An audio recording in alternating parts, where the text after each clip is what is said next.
So we are live, and very warm welcome to our second live stream of the Demystifying AI series. I'm delighted today to be joined by two speakers. We've got Dr. Lucy Osler and Professor Joel Krueger, who are joining us today. Thank you so much, Lucy and Joel, for joining the live stream. Oh, thank you, Natalie. We're delighted to be here. Very much so. Thank you. This live stream event is all about AI chatbots and our relationships with them. We're really excited to talk about this one because there are lots of different forms of AI, as you hopefully saw from our live stream last week with Professor Red Keedwell. So there are lots of different types of AI, but chatbots like ChatGPT or Gemini or Claude or any of those other chatbots are kind of one of the main ways that we choose to interact with AI systems. And so this should be a really interesting discussion. And I hope you have lots of questions to send in to us. So please do that as we go along in the chat on whichever platform you're watching on. Well, first of all, Lucy, Joel, we've got a kind of very kind of starter question for you. Please, could you give us a super quick summary of your career path, getting to where you are today? And we'd love to know a little bit more about your research too. So perhaps, Lucy, would you like to start? Yeah, thanks, Natalie. My career's been a funny little circle. I did an undergraduate philosophy degree and then graduated during the financial crisis. I decided to become a lawyer and then hated being a lawyer. Apologies if anyone's a lawyer out there in the chat today, but it was not for me. And I had a kind of mid to end 20s crisis, my quarter crisis, as I call it, when I went back and did a master's in philosophy, nearing 30, and just fell completely in love with it. So started in the right place, deviated, and then came back to it. And my research has very much been on the philosophy of technology. I've been interested in how digital technology changes our relationships with other people. And more recently, both Joel and I have been working significantly on the relationships we might have with the technology itself in terms of chatbots. Fantastic. Thanks so much, Lucy. Really interesting to know that, you know, you had a career change. I did too. I was an engineer at first and then I converted to physics. So I think it's really important to express that, you know, often our paths to kind of perfect career, or whether there is one or not, perhaps, isn't always a straight one. So really great to hear. Thank you so much. Joel, can I pass over to you? Sure. I think my path to becoming an academic was a bit messier and less noble than Lucy's. So I was not a good student when I was younger. I was not especially interested in academics. I went to university on an American football scholarship a very long time ago, was injured early on, and then suddenly realized I had to figure out what to do with my time. So I started reading a lot of literature and poetry, wanted to become a poet, realized very quickly that I was terrible at it. And so this dream of becoming the next great poet quickly evaporated after reading a lot of the awful poetry I was producing. And I ended up stumbling my way into a master's degree in philosophy because a woman I was dating at the time was living in San Francisco. So I thought, well, I'll go hang out in San Francisco with Shelley and get a master's degree in philosophy. Discovered, oh, I actually really like philosophy. This is maybe something I'm a bit more serious about. And so I managed to get my academic act together and applied to some PhD programs and ended up doing a PhD in philosophy. And it was confirmed that I do like philosophy and hopefully was okay at it. And after a postdoc in Copenhagen for a number of years, where Lucy also spent some time, although we were there at different times, I came to Exeter, I guess, about 13 years ago and have been here ever since. That should be our new self of philosophy. Exactly. Philosophy, easier than poetry. That's right. And so just real quick, like Lucy, I work in philosophy of mind, embodied cognition, emotions, mental health, philosophy of psychiatry, a bit of Asian philosophy and comparative philosophy. And then more recently, philosophy of technology as well. And Lucy and I have done a lot of collaborative work on AI and social relational aspects of AI. Awesome. Well, yeah, you're both super interesting, and we're really thrilled to have you on the stream this evening. And I hope that everyone who's listening is getting to thinking about some interesting questions. Please do send those in to us, and we'll do our very best to get through them. We have had lots of questions already, so huge thank you to everyone who's submitted them. I think we'll get started actually. And so the very first question that we have is from our Google form. That's Sarah from Exeter. Thanks, Sarah. And And Sarah asks, how do AI chatbots work? How do they sound so human-like? I wonder if you'd be okay having a go at answering that one for us. Sure. Do you want me to go for this one, Lucy, or you? Yeah, I think the short answer is, I should preface this by saying, so we are philosophers. We're academic philosophers. We're not computer scientists. We're not engineers. So I think giving a really deep answer about in terms of the computational architecture of these models is well beyond our pay grade. But in short, maybe a helpful analogy for thinking about how these things do what they do, how they work, is to think about large language models like ChatGPT, Gemini, Claude, as really fancy autocomplete systems, autocomplete text predictors. So these models are trained on vast amounts of information, basically anything that's been written or posted on the internet. This information is fed into these models, and they are trained to act on this information.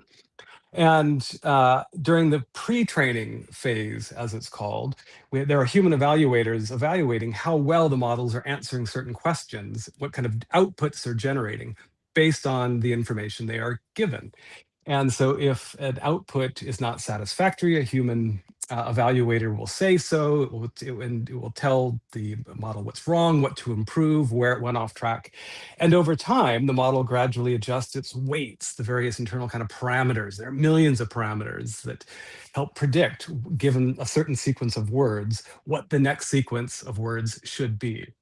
So that's, again, my way of thinking about this, setting aside all the computational, the complicated architecture when I get to, of how these things work, is just think about them as really fancy text predicting machines or engines. And I think we'll talk about this perhaps a bit later. I think this is important because it's useful and really, I think, valuable and helpful to frame these models in certain ways and perhaps avoid other framings when we think about what they are and the kind of things they can do that has both practical and potentially moral significance. We can come back to that. Yeah, I just wanted to add, one of the things that's really interesting about how they sound so human-like is there's been some recent studies done that if a chatbot is given some kind of personality, so it's got a bit of a particular style, if you name it, we're much more likely to perceive them as human-like. So I think it is not surprising that chatbots, they sound different, and I think that's really important, that it gives them a bit of texture. It makes them feel like they're a real personality, a real character, in the same way that we don't all, hopefully we don't all sound like little identical copycats of each other. And I think that given that tech companies are quite clear that one thing that they're very keen to market chatbots as AI companions, I think we can expect to see those personalities being coded and developed, so they do sound very distinctive. Great. And yeah, as you mentioned, that kind of, AI companion, it sounds very friendly and very, helpful. And obviously, I think we're going to explore that actually in the questions here. So I'm really interested to pick your brains on that. Let's work our way through the questions. So awesome. Thank you so much for your answer there. Next question is coming from Gavin in Devon, who has asked, do the chatbots ever hallucinate? And if so, how do you limit that from happening? And I think there it would be useful to kind of define what we mean by hallucinate. I don't know who'd like to answer this one. Maybe Lucy, I can kick off with this one. So the way that the kind of term AI hallucination has become quite a common one. So people often are using it when they're referring to cases where chatbots have been asked a question and they've generated an output that's incorrect. So say if you ask your chatbot, what is the capital of France, and your chatbot tells you that it's Prague, that is often described as an AI hallucination. In philosophy, there's been some pushback about calling them hallucinations because when we talk about a person hallucinating, what we mean is that they're perceiving something that isn't there. And there's a bit of a worry about calling incorrect outputs of chatbots hallucinations, because it suggests that normally they're perceiving the world and then something's gone wrong when the output is incorrect. And what's funny, and I guess Gavin's question about how do you limit that from happening, in some respects, incorrect outputs are generated the same way that ones that happen to be correct are. There's nothing going wrong technically with the system in terms of the output, because as Joel just mentioned, the way that they're designed to operate is their predictions. So they might, the overall construction of the sentence might be incorrect, but the prediction is still working correctly. It's a highly probable response to the question that you asked. So in some respects, thinking about how you limit it from happening is kind of difficult, because the hallucinations aren't a bug of these chatbots. It's literally how that they are designed. However, what we really want to think about is then, well, how do we limit the outputs leading us astray? And there's a couple of ways that you can do that. You can constrain the freedom that the chatbots have in their pattern predicting. Problem is that often makes them more formal and more boring. So tech companies aren't always that keen to do that. And another key point is how we as users might limit that from happening. And there's a couple of ways you can do that, some more technical. So if you are very worried about it and you really want to make sure that you're asking a chatbot about certain sources, you could use a chatbot like LM Notebook. That's one that Joel uses quite frequently, where you actually upload the sources you want it to be working with. So you kind of, what you're doing is constraining the data set that it's making those predictions from, and that it's much more likely to come up with reliable answers in those cases. And the other is just being aware that this isn't a bug, this is a feature. And I mean, it's a very boring thing to say that I'm sure we'll say quite a lot, which is you just cannot trust these to be right. At the end of the day, these are not fact-producing machines, they're coherence-producing machines. So one of the ways that we have to be careful as users is to check the information that they're outputting, because they don't know if it's right or not. That's something you as a human have to go check. That's a really great answer. Thank you so much, Lucy. And yeah, I think you raised an interesting point there, because it's sounding like a human and it's framing an answer in a really, coherent way. You think, oh, okay, it's just, you're treating it like that. It's that kind of mentality of it's like it's a human, but therefore I can trust it. So yeah, I think it's a really good point that we need to probably just be very careful about recognizing, nope, it's just predicting the next word, but and the probability of that, and so therefore ensuring that we're checking it and validating it. Yeah, absolutely, very, very important. So thank you so much. I don't know, Joel, if you have anything to add there as well. Nope. I think that was a beautiful answer to that great question. Thanks, Gavin. Yeah, it was a great question. Yeah, really, really important, because I think we hear about it on the news, hallucinations, and like you say, it sounds as if it's kind of, it's just having a little glitch, but yeah, it's a very very good point. It's how it's designed to work. We have another question, and this is one actually that's popping up in the chat from Mosber. Thank you very much, Mosber, for sending that through to us. So this one is about LLMs depend on training data sets, and how can we protect society from risks caused by their use? So this kind of ties us into the bigger kind of issue around large language models and the data sets that they're trained on. Yeah, I mean, this is a big question. I don't know if either of you who would maybe like to have a go at this one. That is a big one. Why don't you go ahead and start it off, Lucy, and I'll riff off of what you have to say. Yeah, and this is such an important follow-up question. It really nicely ties in, which is that chatbots are always going to be limited by the data that they are trained on. And in one respect, many of the everyday large language models like Claude or like ChatGPT, they are trained on vast data sets. So, there's lots to think about in terms of like, well, that should make us think that they're going to be quite authoritative, that they're very trustworthy. But it's really important that we think about a couple of things. What those data sets don't have in them. It's really important to think about the fact that lots of the data that they're trained on is based on data from the internet, and there's huge swathes of human behavior that isn't represented there. It's got a very strong bias towards certain languages. Certain cultures are much less likely to be represented because their data is not being collected and that their language is not being used by those data sets. And there's also the increasingly interesting question, which is how AI generated content itself is now proliferating onto the internet and forming part of the data set itself. So there's a growing discussion of AI slop, so about AI slop. So often things like what we've just described, like the hallucinated content that chatbots create, or just ridiculous things that people are using to create with chatbots. But lots of that stuff we know includes errors, and that's then forming part of the data set that they're then reliant on. So there's a lot of speculation at the moment about what happens if the training data sets are getting actually corrupted by the outputs of the chatbots themselves, which is really funny to think about, but also quite worrying. Yeah. And this does raise all sorts of questions about protecting society from risks, from worries about bias that are very, very prevalent, worries about what happens if we build up a society that's really reliant on chatbots, and then we have this kind of collapse of data sets. But also, given that they're reliant on data sets, you might think, well, that's a huge incentive for chatbots to also create and survey a lot of our data as well.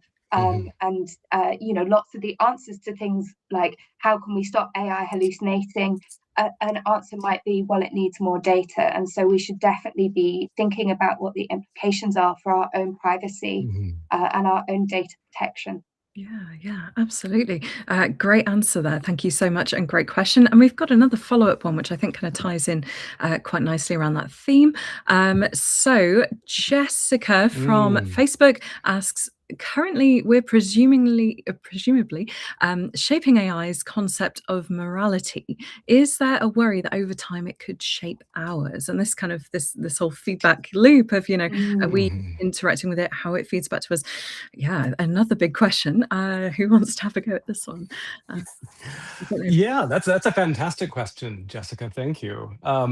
I think you are right. At the moment, there is very much a focus on how users are interacting with these agents. And of course, we are interested in different ways that these interactions shape our behavior, our patterns of thinking, our emotional responses, our social relationships.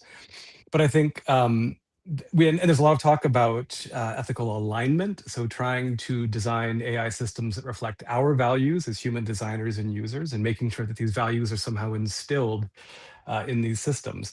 But I think, as Lucy's really brilliant answer to the last question emphasized, these systems not only are complicated, they're really messy, and they rest upon layers of statistical, social, representational biases, false information, increasing layers of AI slop, all of which come together in really complicated, messy, and rich ways to then act back on us. This feedback loop you were just talking about, Natalie. So when we ask a question to a chatbot, and it gives us a particular kind of answer, that answer is going to shape how we act. It's going to have an impact on our behavior, our thinking.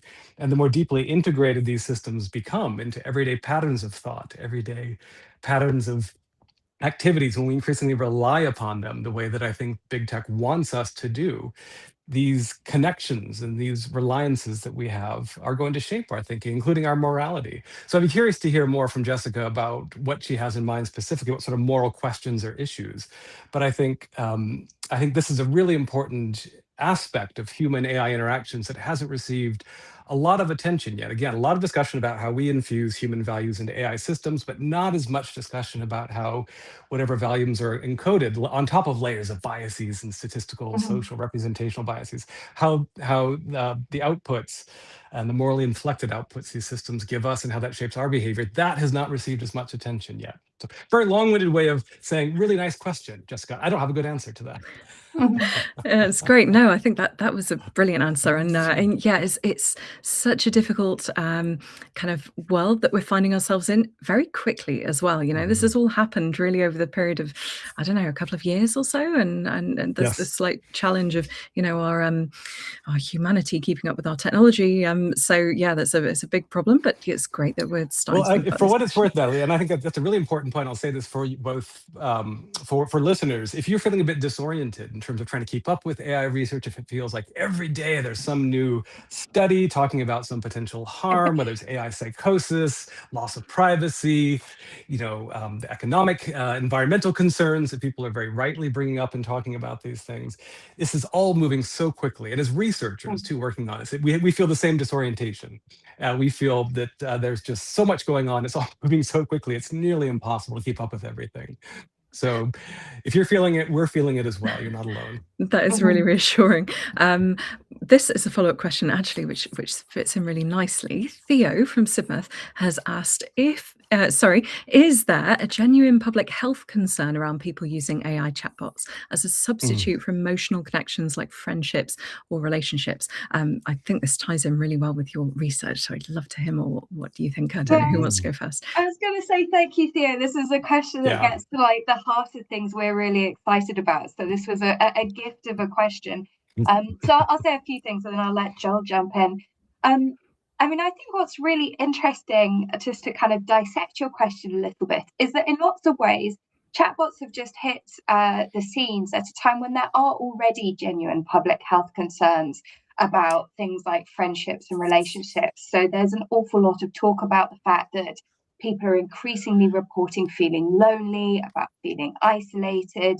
We live in systems that increasingly finding more demand for support for various mental health disorders, and people are feeling very under-supported in these areas. So I think in some ways, like part of what we might see as the appeal of chatbots is precisely that they might promise things like connection, emotion regulation, comfort, support.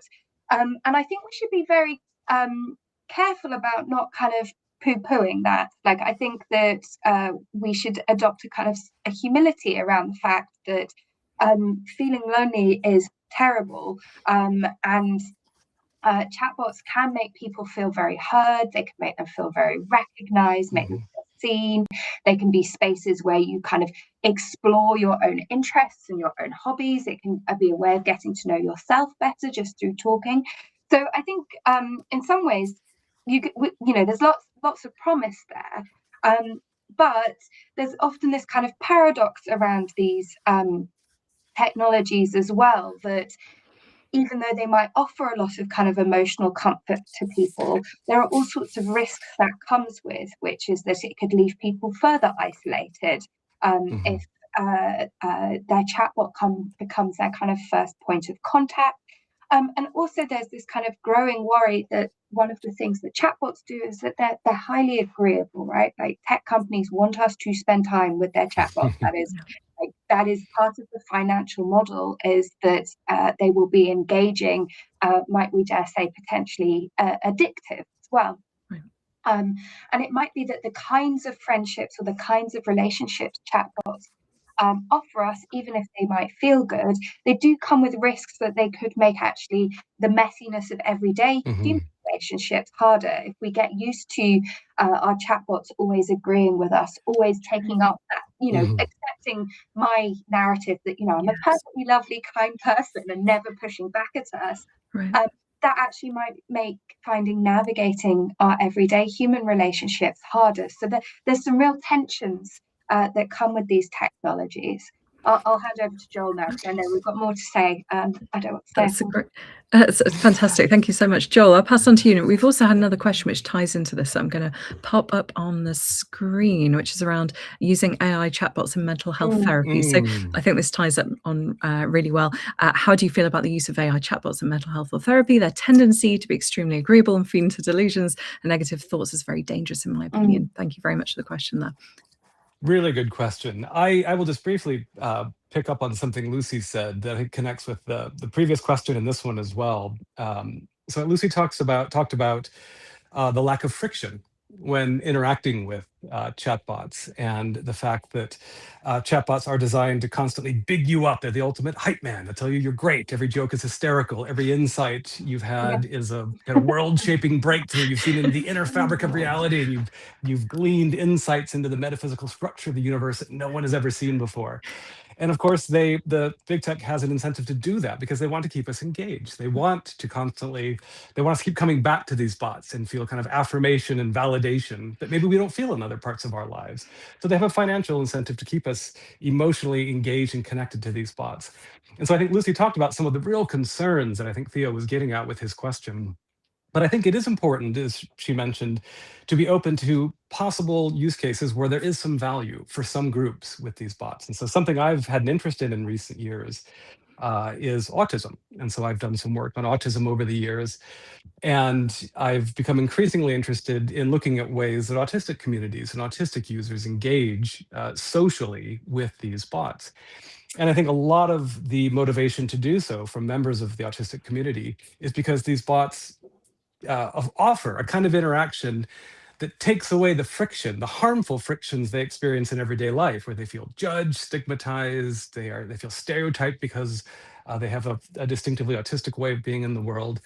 And bots allow them to drop the mask and to remove the frictions that they experience in everyday life when trying to interact with neurotypical people in a neurotypical world and just be themselves. And that comes through again and again and again in the narratives that autistic users give us when they describe their motivation to go to these bots and to keep using them. And I think we should be open to the potential value of these bots for some communities, like some autistic users who may feel as though they can be somehow more authentic than they can be in everyday life when talking to these bots. They can drop the mask, they can be who they think they are, they can talk in their preferred style of linguistic expression, emotional expression, and receive a kind of validation and confidence that then might ideally allow them to go back out into the world and negotiate a neurotypical world that isn't always set up for them in a more confident and empowered way. So again, I grant, and this connects with the current question, there are all sorts of ethical worries about this. In an ideal world, people wouldn't have to turn to bots for this sort of social connection and validation. But at the moment, that's not the world we live in. And so if these bots can give some users, some groups, some sense of agency and empowerment in a healthy and productive way, I think we should at least be open to this possibility as something that is worth encouraging further. Absolutely brilliant. Yeah, I think that's really nice because, obviously we're still trying to navigate this world where we have these new things to interact with, and they're, as you say, very affirming, very interesting. There are pros and cons, and there's always pros and cons with new technologies, and I suppose we need to rely on the people who are creating these and regulating these to build this in mind. So yeah, we're glad at least that there are researchers working on this and thinking about this. I just hope that you're being listened to in terms of policy and things too. Still waiting for the call from Elon and Mark Zuckerberg. That hasn't come yet, but maybe Natty, if you don't mind, I just speak to the delusions bit of the last question, because I know we didn't touch upon that very much, and that's it's a big area of my research at the moment. So some people might have heard of this term AI psychosis, which I must admit I'm a little bit skeptical of, but is being used kind of colloquially to talk about this proliferation of cases that we've seen where people seem to have delusions about the world that have either been confirmed and supported by, in some places people seem to think that may be caused by interactions with chatbots. And something I've been thinking about a lot that exactly tracks onto this question about the worry about them being very agreeable is precisely that my chatbot relies on the things that I tell it. Like, it doesn't know everything about my world. Our conversations are anchored in the things that I'm interested in, that I take to be true, the kinds of narratives I have, which can become very problematic if it turns out that I have certain delusions that the chatbot treats as being, as correct as anything else that I tell it. So there's that real worry that chatbots will just kind of sycophantically agree with anything that we have to say. And what I've been particularly interested in is that, yes, like by agreeing with us, chatbots might kind of reinforce an incorrect belief. But the thing that I've been, again, this is kind of coming back around to this social character that chatbots have, is that I think what can happen is that when a chatbot agrees with us, it doesn't just confirm a belief that we might have. If I say, I don't know, that I believe that I'm on a personal mission that only I can accomplish, and a chatbot agrees with me, I think it makes it feel more real. There's a sense in which like it's part of a shared world that we're talking about, in the same way that, if I hear a funny noise over the speakers. I'm like, Natalie, Joel, can you hear that? If you say yes, you don't just confirm my belief that there's a noise. Like it brings it into a world that feels real. So I'm very interested in this way that conversations with chatbots can quite literally shape your sense of what reality is. Mm-hmm. I think that's a really good point. And actually, it ties into a question that we had on the Google form, actually. So I'm hoping that my tech team in the background might be able to pop this in the chat so I can put it on the screen. But we had a question from Jan from Sunbadge saying that following news reports about AI chatbots coaching suicide and aiding perpetrators in mass shootings, how can we ensure that chatbots recognize that something is off and report to a relevant authority? And is anyone kind of monitoring this? I mean, this ties in with this, reinforcing, potentially negative, very negative effects of that kind of thing. I don't know if either of you have a comment or response about that question. Do you mind me jumping in, Joel? No, Lucy, this is your specialization. I'll riff on whatever you say. I was really interested to see this questions about mass shootings. I was actually reading an article about this earlier today that was comparing how different chatbots were responding to users who were posing, it was an experiment, but users posing as potential school shooters. And ChatGPT, I think I've got this correct, but 61% of the time engaged with these conversations, and was some of the conversations even got as far as like recommending where to acquire guns, whereas some models like Claude immediately shut down the conversation.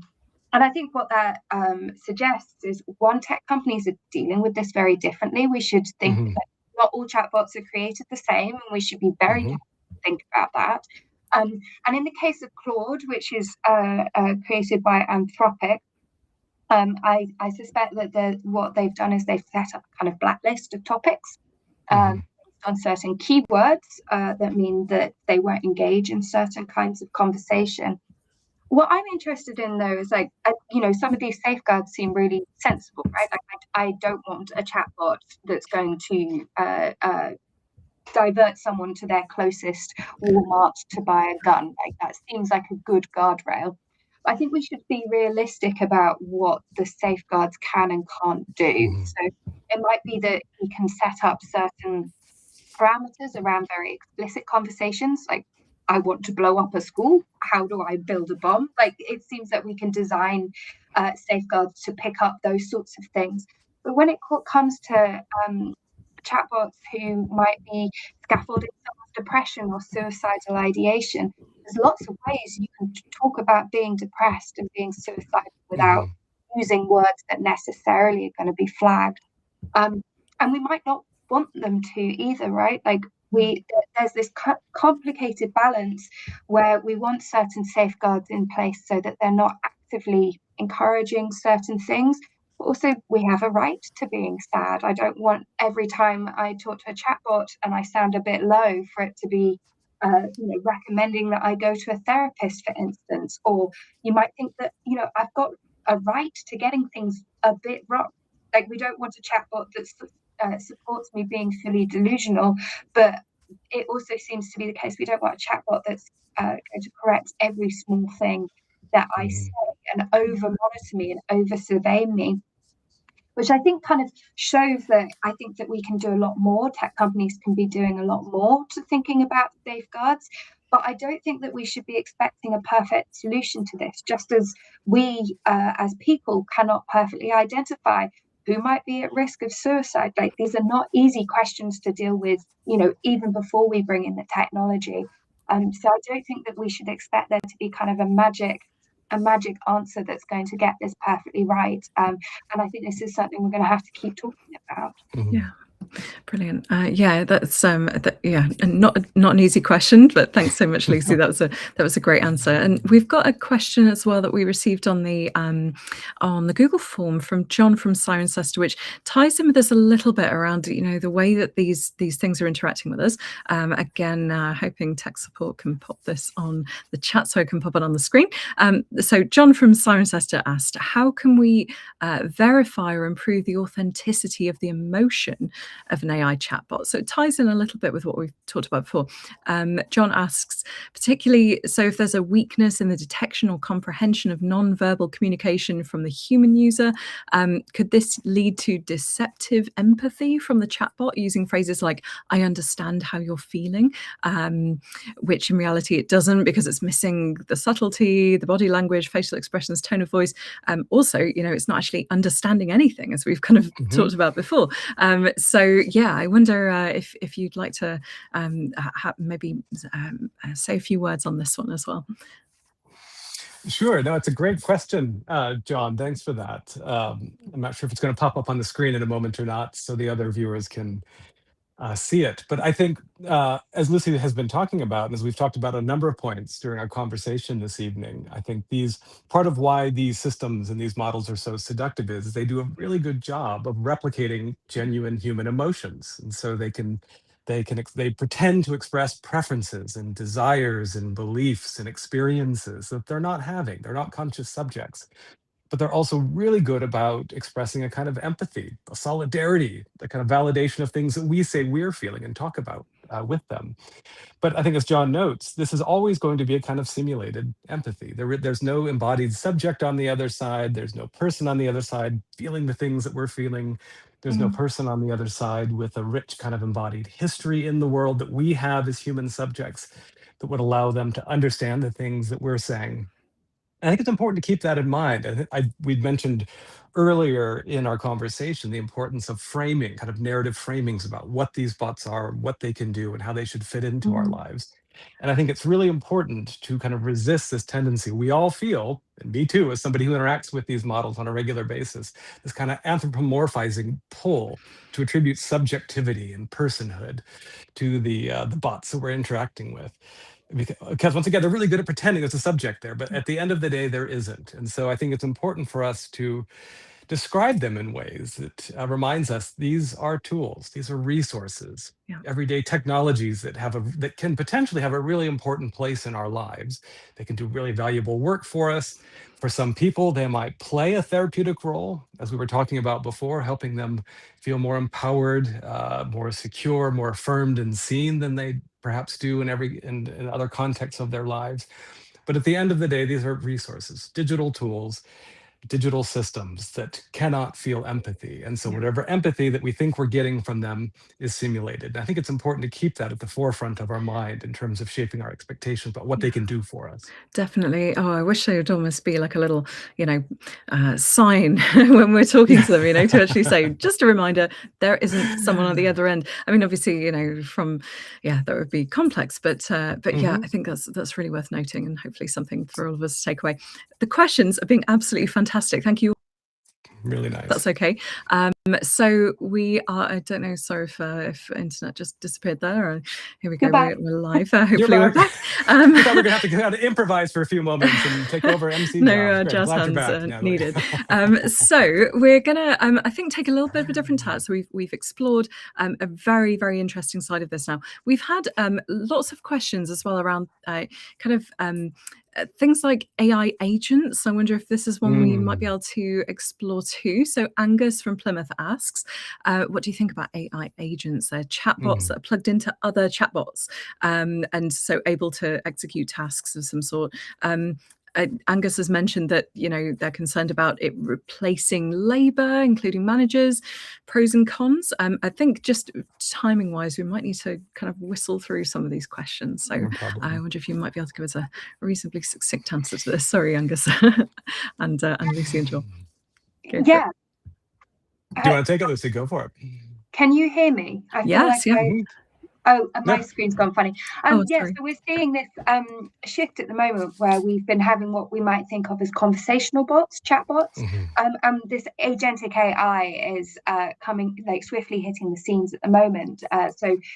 AI that might be sold to us as AI assistants that can go and often do tasks for us. And there's lots of reasons these are likely to be very appealing, to be honest. Like, I would love an AI assistant who will go and book my train tickets for me. I hate doing that. That would be great. But they introduced new worries, which I think Angus is nicely anticipating. So it raises all these really interesting questions about accountability. Like, what happens if I send off an AI to do something on my behalf and it's doing it in my name? Like, who's responsible for that? Where do I take responsibility for my instructions? What happens if it does it wrong? There's also these issues that, we already struggle to understand how chatbots are working. If this is all happening kind of in the background on your computer, it's going to be very, very hard to know what they've been up to, where things have gone wrong, that lack of transparency. It might become even more of an issue. And one thing that I think is particularly interesting, because obviously Joel and I are educators, is that we might think that what this sometimes is going to lead to is bypassing what we've been starting to call the sweaty work. That actually sometimes there are lots of things we don't like doing that might be hard, but we might have like distinct value in doing them. There's risks that we're going to lose something if we're constantly offloading. So just very quickly, there's a current joke going around that, the quickest way to lift a dumbbell is to get a forklift truck to do it, like offload it onto a piece of technology. But that's why people go to the gym. Sure. It completely bypasses the things you're actually aiming to achieve if you use technology in that way. So we have to think about what sorts of tasks we're asking agentic AI to do, and if we lose something, if we're offloading it, or if it benefits us. Yeah, absolutely. And if you're replacing labor as well, and managers and things, are they really going to understand the needs, the nuances of the workforce or whatever? And all of these things, it's a complex world we're stepping into. But fantastic answer, Lucy. Thank you so much. We have another one. So we're kind of jumping around in questions here and themes, but I think let's go for it. So next question is from Jono Bay Window, who has asked, is there a risk bots could steal information or pass it on? So I asked it to check writing for a book or a form of IP, is there a risk of it being passed on to a competitor? Interesting. I don't know if either of you have any thoughts about that one. I think the short answer is yes. So I think this is, sorry, that's not a very sophisticated answer, John, but I think it's a really important question. And I think what Lucy was saying before, I think is a way of slightly kind of just basically summing up all of her insights there, is to think mindfully about not just what sort of cognitive work we're offloading onto our AI agents, what sort of work we're letting them do. Is this work that we want to maintain a personal connection with, that brings value to our lives? It's lost if they take over the writing and the researching and the things that as an academic bring me value. But also, what kind of information are we giving them? We don't have a lot of insight into where this information is going, who's seeing it, how it's being used to train the models, what sort of security protocols are in place to make sure that the information, whether it's documents we upload, whether it's chat logs of the things that we're talking about, we don't have a lot of information about what sort of security protocols are in place to protect this information. And I think we need to be very skeptical, critical, mindful users of this tech. I think we've been put in a difficult position by big tech, where on one hand, they're creating technology that is quite magical in many ways. It can do extraordinary things. And it seems like it's developed so quickly, as you were saying earlier, Natalie, that it's difficult to keep up with all the incredible advancements that come along every day. So there's a real temptation to use it, and I think a real value for some of us in using it. But on the other hand, we're not given a lot of insight while being pressured to use it, where this information is going, who's seeing it, what they're doing with it. That's proprietary information that big tech has a very strong interest in maintaining, secrecy about. So that's a long-winded way of saying being a critical and heinously underregulated, very little. And certainly these days, certainly in my native country where I happen to be at the moment, you can hear my American accent. I'm speaking to you from Southern California. Not a lot of regulation of big tech going on at the moment. They position themselves very skillfully to make sure that doesn't happen. under the current administration. So be very mindful about when you use this tech, because there is a real risk that the information you're giving it will be seen by others, potentially leaked to various quarters. Yeah, and so yeah, definitely check your settings, because I think there are ways maybe to opt out, but also I suppose being prepared that whatever you do put into it, it's kind of fair game as far as they're concerned. So yeah, be very, very careful of how you use it, and also, you know, kind of being mindful about the fact that therefore in how we're using this, I mean, they're just in the same way that Facebook and Instagram and all the other social media platforms want you to stay on that platform, and also they're using your data that you put into that platform to then market stuff back to you again. They're going to be doing this, you know, on an even maybe a deeper scale, because especially if you're, you know, pouring your thoughts and feelings and ideas and preferences into a chatbot, they're just going to use that data to. Yeah, and we should learn from history here. Like at the time of the internet bubble burst, the dot-com boom, so many tech companies were thrown into utter financial chaos, and what became clear is that Google realized that the most precious thing that they could market was data. We absolutely know that AI tech companies, some of whom are already exactly the same companies, say Google, Facebook, you know, Elon Musk, they know what data's worth, and we should fully expect our data to be the thing that's paying for the ginormous bills that they currently have, that they are, you know, lots of these tech companies are facing financial doom not that much further down the line. So I think we should be very clear that data is going to be the most obvious place for profit for them. Absolutely. Check your privacy settings. Natalie, you made a really good point. I want to make sure that your listeners hear that. Go through it. I think we're habituated to just kind of click everything and say yes, yes, yes to everything. I think we should no longer take at face value that any of these companies have our privacy and our interests at heart. And so I think your practical point is very well made. Take the time to go through the boring settings, untick all the settings that suggest that this information is going to be used to train models and this sort of thing, and develop the habit of becoming a more mindful and skeptical tech user, especially when it comes to And you AI. might have to go to YouTube to find out how to do that, because they make it really difficult for you to not be able to. So there are resources out there to help you navigate that.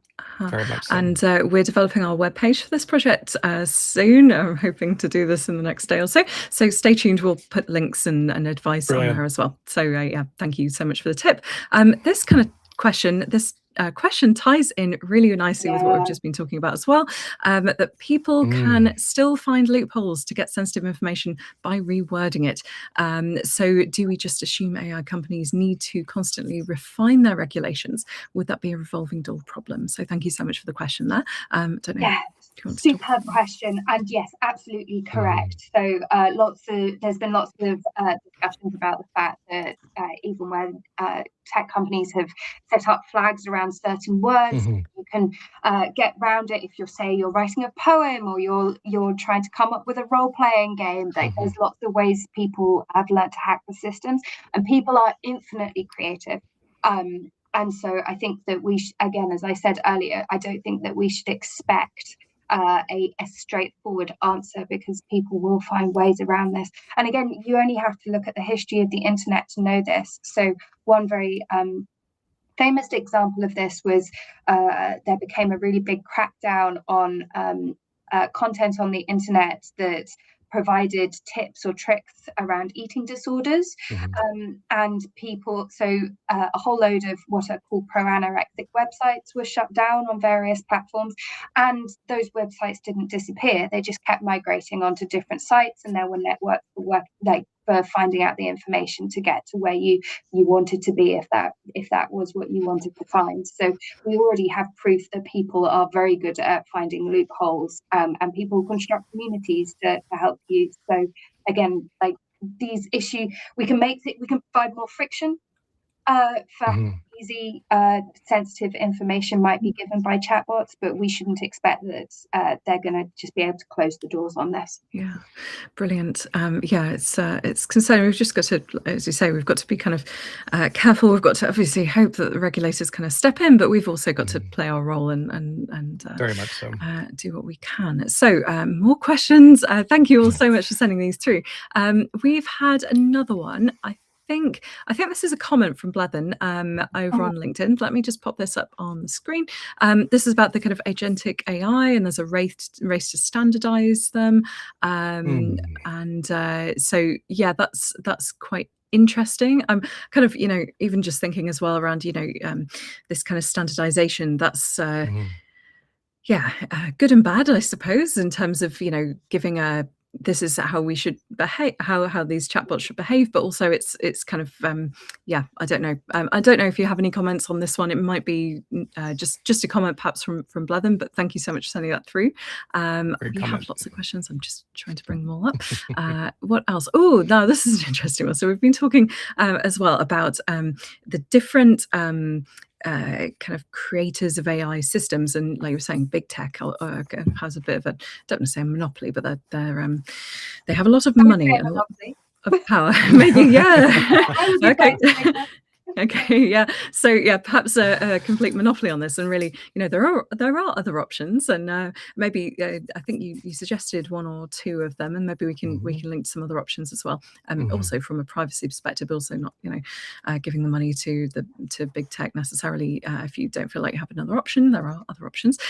But we have a question from Cal from Exeter, who's saying about the ChatGPT founder donating $25 million US to Donald Trump's super PAC campaign fundraiser. So this is an interesting one. I think actually this is a two-part question. Hold on, because we're only allowed 90 things in the in the chat. So concerned about how big tech companies might be collecting all this data to basically fund highly persuasive, individualized political campaigns to people that obviously nobody else can see. So often, political campaigns, previously it was on the TV and it could be regulated by, say, who regulates that? Ofcom. So there certainly there are regulators out there, and of course everyone's seeing the same information. In this case, it's all personalized.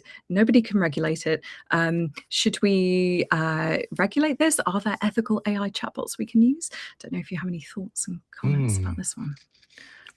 Yes, great. Another great question, great comment. Yet again, I think this is becoming a refrain for us during this conversation.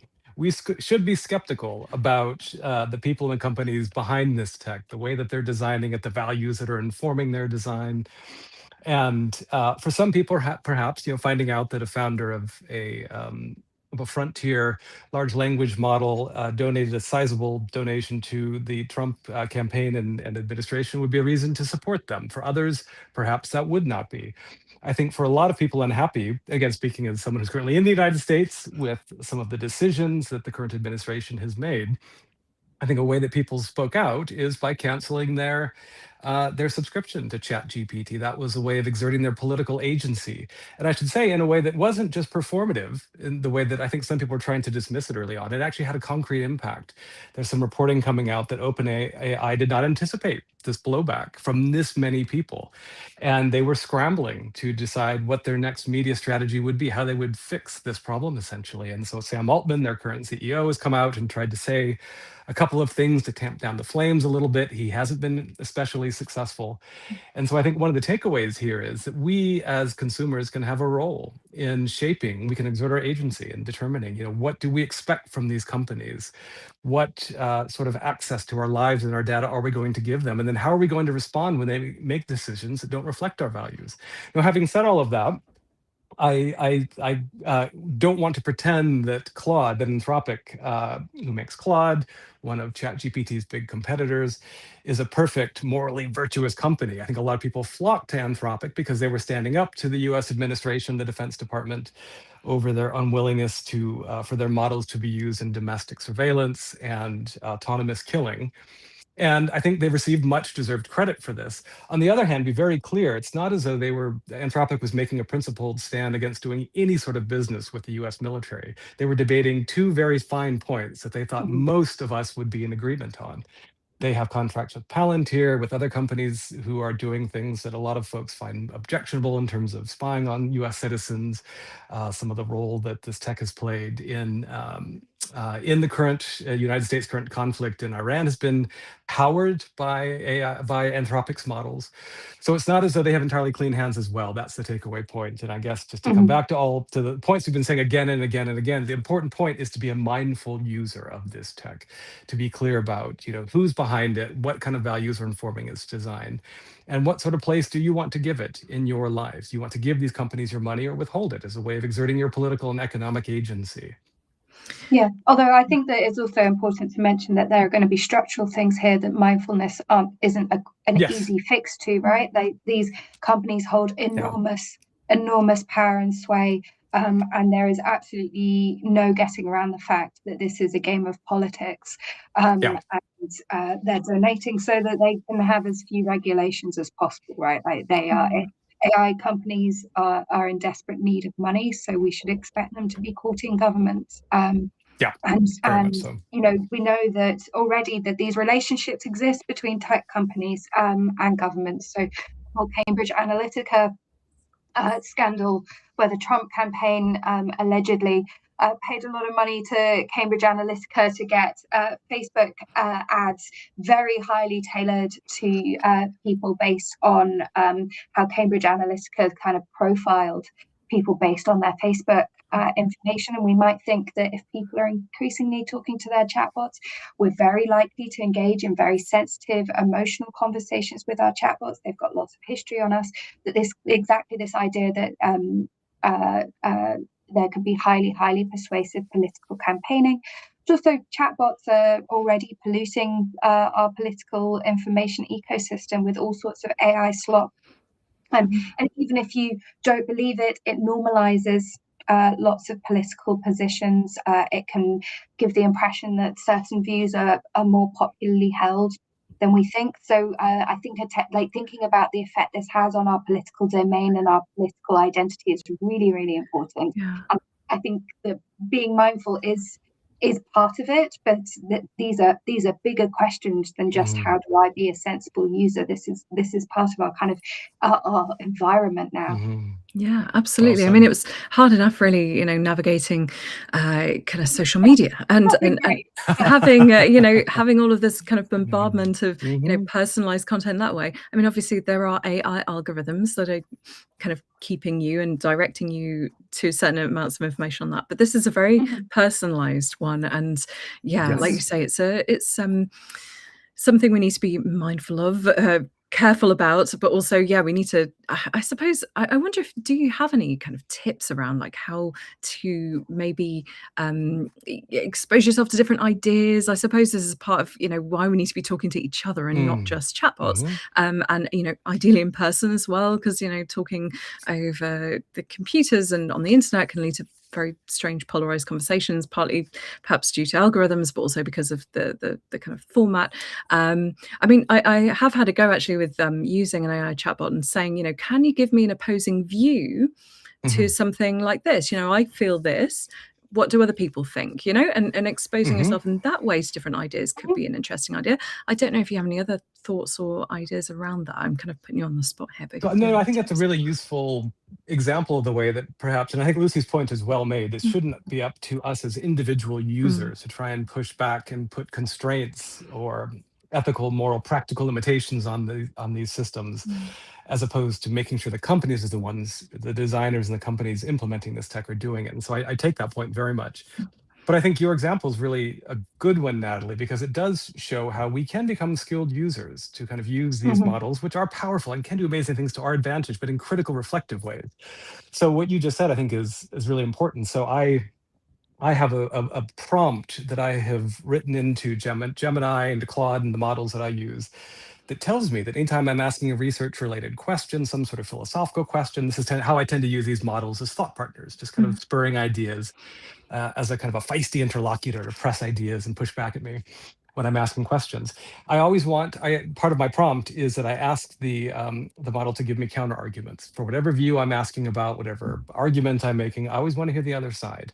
And I want longer, not shorter bullet point answers. Now, I'm an academic. Of course, I want longer, wordier answers. That's what we do.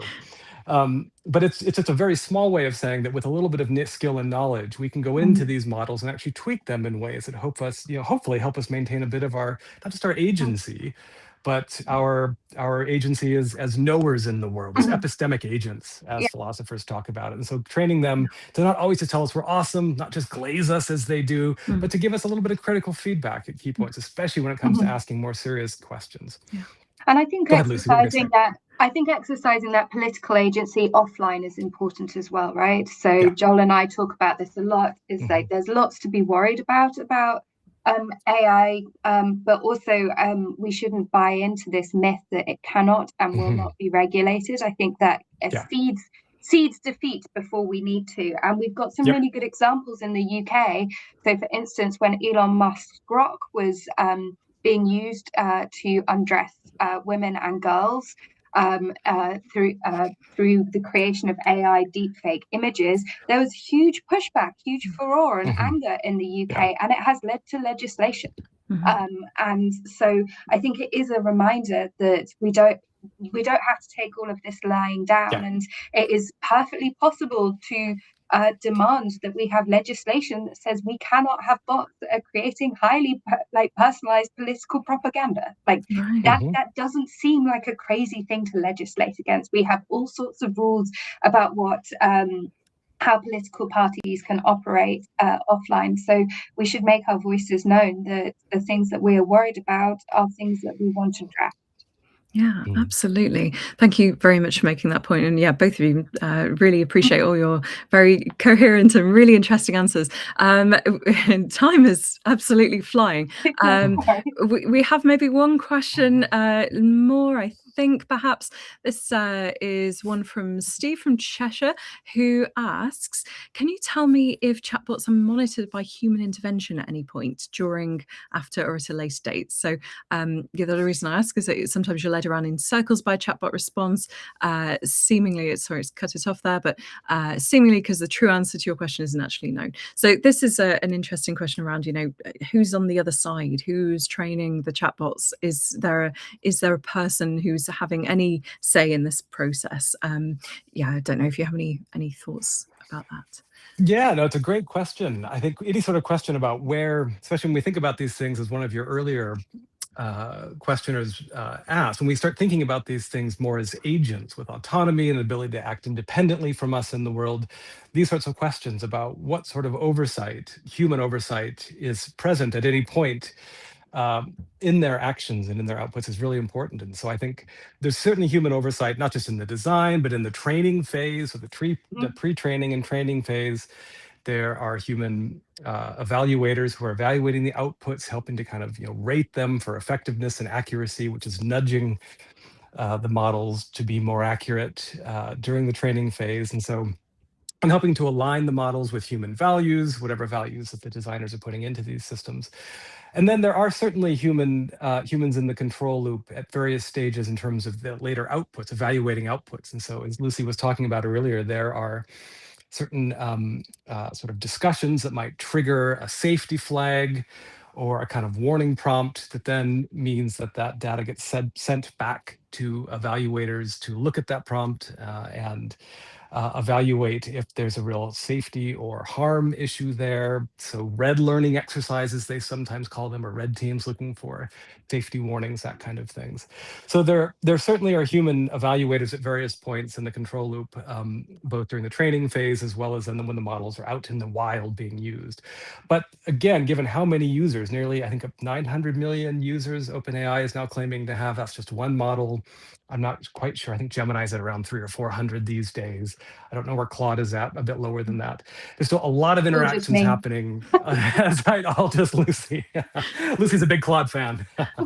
So the point of that is there are millions of interactions happening, billions actually, probably, each and every day that aren't being monitored, which means that, again, we need to be very diligent and critical in terms of thinking about how we're using this technology. Yeah, absolutely. Great. Just want to ask one last question, if that's okay. This is from Dante in London, who asks, when a chatbot seems confident, how can users tell whether it actually knows the answer? So I think this is kind of a nice way of bringing it back to that, really nice. Reiterating that it's just kind of guessing the next word, that confidence. Do you have any thoughts about this? Do we know if it actually knows the answer? What should Good question, Dante. Maybe this is a nice one to wrap up with. Yeah, you take that one, Lucy. I mean, unfortunately, just from the output, you can't tell if it knows. And so two lessons from that. One, you've got to check, and that's boring, and it rather gets rid of the efficiency that we're being sold on, which is that if you really want to be sure, you've got to go and check the answers. The other is that maybe a more kind of optimistic approach, which is often they're going to be more helpful tools when you engage with them on topics you already know something about. So if you're talking to us about something that you've got a decent amount of knowledge, it's going to be much easier for you to spot if it looks like it's taking it off in a funny direction, or it's said something you think, I really don't think that person wrote a book about this topic. So when you go to it with something you've already got a bit of expertise in, it does make it easier for you to be able to kind of critically engage and critically check what it's doing. So I actually think that it's not really about whether the chatbot feels confident. I think that if you are confident about your own expertise, that's going to put you in a much better position to be able to use these things efficiently and thoughtfully.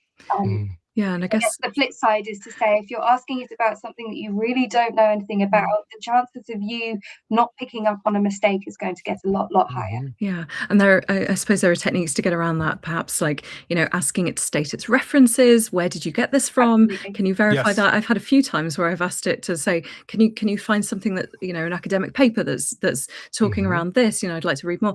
And it would very confidently say, yes, this person wrote it in this time on this journal. Okay, great. I Google that and it completely doesn't exist. It's incredible how it can really make stuff up. So and but you have to click those links. You have to follow through. Sometimes it will give you a link saying like, this is where I've got that information, and you'll click through and go, well, there's like a tiny bit that it's taken from, but it's missed the context of what it was being talked about. So ask for those references, but I'm afraid you've got to don't just assume that giving you a reference that it's correct. You've got to go do that work. Yeah, you have to do the sweaty work of being a responsible researcher, as Lucy was talking about earlier. We can't offload everything onto these bots. You got to do the sweaty stuff yourself. That's right, but that's how we learn as well. I mean, we've had a lot of young people saying to us that they're quite concerned about the use of AI, and that really people are just using it to write their essays for them, and it's creating this kind of junk stuff. But it's making it hard for those people who don't feel comfortable using that and stuff.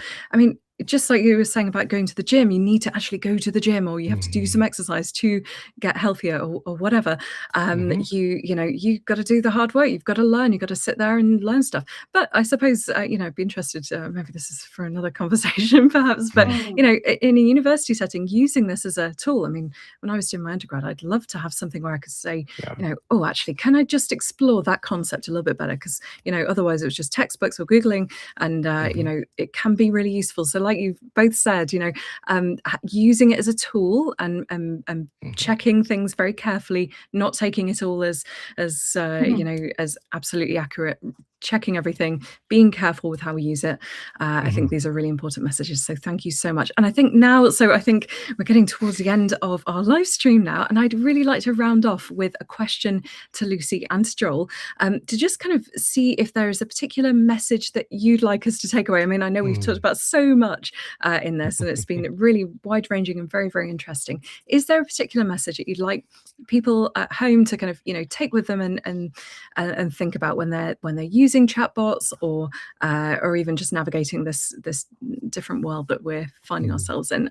Don't know who wants to go first. Lucy, perhaps I can. I can jump in. I mean, we've talked a lot about a lot of doom and gloom, and one thing that I think is nice to reflect on, this is actually how I got into researching things like chatbots in the first place, is they can get us to reflect about all sorts of interesting things about what we care about what we care about in other people, the things we value. So when we're thinking about engaging with chatbots, what they do well, but also what they do badly, these are all points where we can take a moment and reflect and think about the choices that we're making, thinking about the things that we care about.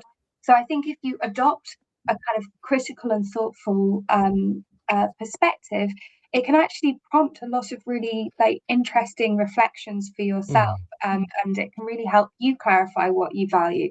And sometimes the AI might help you with that, and sometimes it might be in stark contradiction with that. So these tools are. Oh, Lucy, I think we've lost you. It might just be me. We were just about to make I a lost point her as too. well. She was in the flow. That was, what a shame. I was saying, wow, what a good point. I was nodding very enthusiastically with that. That was great. Oh, sorry, Lucy. I think you're back. Oh, I'm so sorry. Just cut off. Don't worry. I was just rambling along on the same. No, we were hanging on the edge of this important existential value realizing point you were about to make. So prompts for critical reflection, I think, as you were saying, was a great point. Oh yeah, they're prompts for critical reflection, and I think that I'm precisely fascinated by these things because it helps me think about what I care about, and it makes me think about what it is to be human. And I appreciate that's a very big philosopher pretentious answer. I think that it is a nice way that we can get into thinking about questions that sometimes we don't have time for or we're not encouraged to engage with. And the stream of questions that we've had in today precisely show how dealing with these difficult questions gets us into really interesting places, and that's something to be valued. Absolutely. Yeah, brilliant. Thank you, Lucy. Joel, over to you. What's the kind of one thing you would like people to take away from our discussion? Yeah, well, I can't top that. That was a good one. So I think I would say, I think I'll get two small ones, very brief. I think I would offer two narratives of resistance to be mindful of. And so I think we're coming off as a bit cynical and critical during this conversation of AI, and I think that's intentional. We're critical users and reflectors, philosophers of AI, who nevertheless find a lot of potential value in it. But having said that, I would encourage us to continue resisting narratives of consciousness when it comes to this. I think there's a lot of people talking now about worries about AI consciousness. Does that have an implication for how we treat these models, the kind of moral and ethical considerations that we give to them? And I would simply tell your listeners, encourage them to do more reading about this. This is something philosophers have been debating for many decades, but there are no good reasons to think that these models are conscious at this moment. They're not conscious subjects, they're not conscious agents. Very fancy, very sophisticated, often very impressive text prediction machines, but it's highly unlikely there's a conscious subject in these models that therefore warrants more a different sort of ethical or moral treatment. And I'm emphasizing this because I think a lot of times debates about AI consciousness, AI suffering distract from more pressing human-centered debates that ought to be at the center of our current discussions. What kind of impact, both good and bad, is AI potentially having on human beings, setting aside loftier philosophical debates about AI consciousness. So that would be one narrative of resistance. The other one is, I think Lucy's touched on this already, I would encourage your listeners and all of us as critical AI users to resist narratives of inevitability. So this idea that this tech is coming, whether we want it to or not, that big tech is going to find a way to wedge it into every corner of our lives, whether we want them to or not. And there's nothing we can do about it. We can just sit back, take away all regulations, and let it happen. That's just not true. I think there's a real importance as to being critical AI users, both at an individual level and at a collective level. And I think just this really small pushback, I shouldn't say that, it wasn't small, it was a large pushback in the face of OpenAI capitulating to the US Defense Department's demands, this kind of mass move to Anthropic, which again is not some angelic, morally virtuous AI company, but at this moment was making what many people saw as the right decision. I think the impact that had on getting OpenAI to kind of walk back certain narratives, certain decisions it had made, and just scaring them, recognizing that the users still have a lot of agency here. That matters. We can play an active role in shaping what sort of world with AI we want, and we shouldn't cede all of that agency to the companies and the designers that might have values different than our own. Sorry, no, that was not a very short conclusion, but you're dealing with two academic philosophers, so sorry, that's what you get. No, we're very happy to indulge you. I think it's just, it's been so interesting, and I think from all the fantastic questions we've had, and certainly, I've really enjoyed it. So thank you both so much for joining us. Thank you as well to everybody else who's tuned in, who's sent questions through.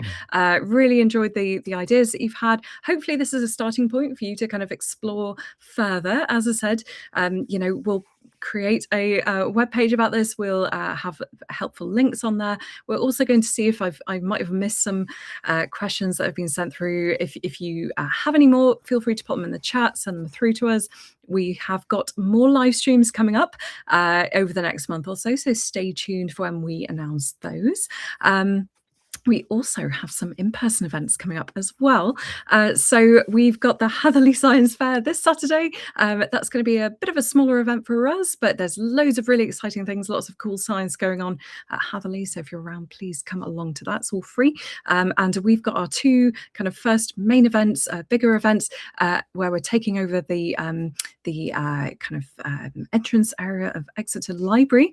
So first one's going to be on Saturday, the 21st of March. We're going to be back again in the Easter holidays as well. So come along. It's for all ages, absolutely everyone. We've got activities, hands-on activities, where we're going to be exploring some of the things that we've actually talked about in this session. So I'm really glad that Joel and Lucy have given us that kind of, extra context as well. So thank you all so much for tuning in. Thank you, Joel. Thank you, Lucy. Thank you, Natalie, and everybody else. Yeah, thank Stay you. tuned, Thanks for the everyone. incredible questions. Yeah, Fantastic really enjoyed questions. it. Thank you all so much. Stay tuned, stay curious, and thanks so much for tuning in. Thanks, everyone. Bye-bye.